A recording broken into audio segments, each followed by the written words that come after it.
And here we are, another day. It is a beautiful evening out here on Thursday evening. A lot of drivers are pissed about the health insurance. Everybody's convinced it's Steve Banta. Well, it couldn't be just Steve Banta, okay? Fred Hansen's in charge of this place, okay? Steve Banta may be being the bad guy because Fred isn't going to get his hands dirty. We know that. So, but nothing happens here without Fred knowing about it. I'm convinced Fred's in control here. No doubt about it. Don't ever underestimate Fred Hansen. He's a master. And the longer I'm here and the longer I watch TriMet, from my point of view, the more I realize what a masterful politician Fred really is. Incredibly good. He could run for office, I bet you, and he could probably win. Anyway, yeah, everybody's pissed about the health insurance, but Don had some good. One of the drivers thought we should picket Lars Larson, and then Don had some good points. He said, well, first of all, what the public thinks doesn't matter anyway, you know. Because this is binding arbitration, and TriMet doesn't give a damn what the public thinks, and he's right, they don't care. So it was leaked by TriMet trying to get public sympathy for, well, we're not going to give in to this, you know. The drivers there's no way you're going to get us to approve that. It will not happen. We will not stand for that, okay? But he said, yeah, it doesn't really matter. Who cares what Lars Larson, who cares what the public thinks, because it's binding arbitration that rules this contract, not what the public thinks. And he's right. So a lot of drivers think this will all blow over and everything will be fine, but this is like the beginning posturing, and hopefully John Hunt will make an answer to that.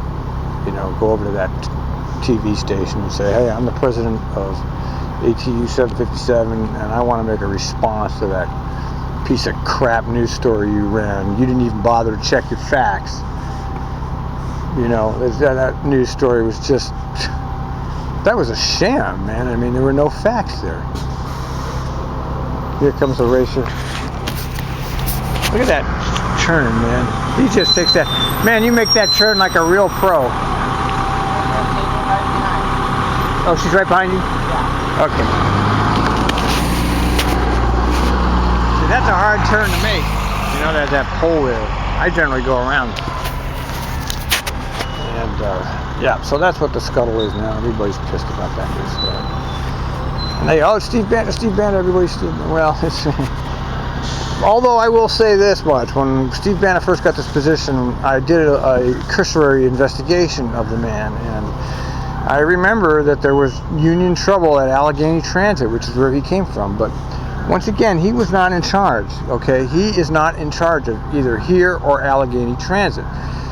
So the people that are in charge have to be looked at as the ones to really blame for any situation, because he's not making the final decisions. Steve Banta doesn't make the final decisions. It's Fred and whoever was in charge of Allegheny Transit at that time.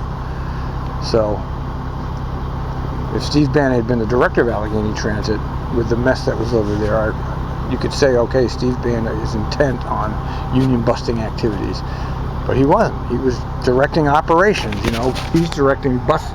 Huh? Oh. But he's directing operations here. He's like nuts and bolts of this agency. So I think he's getting a bad rap on this one. Maybe he was part of that decision to do this. Because that Mary Fetchin, was very suspicious the way she made no comments at all about the quality of that news story. She just said, oh, it's only 20% of our union drivers. So very suspicious. In other words, they're in on it. So there is credibility to the fact that this came from the TriMet itself. But anyway, there goes Ross. Time for me to go.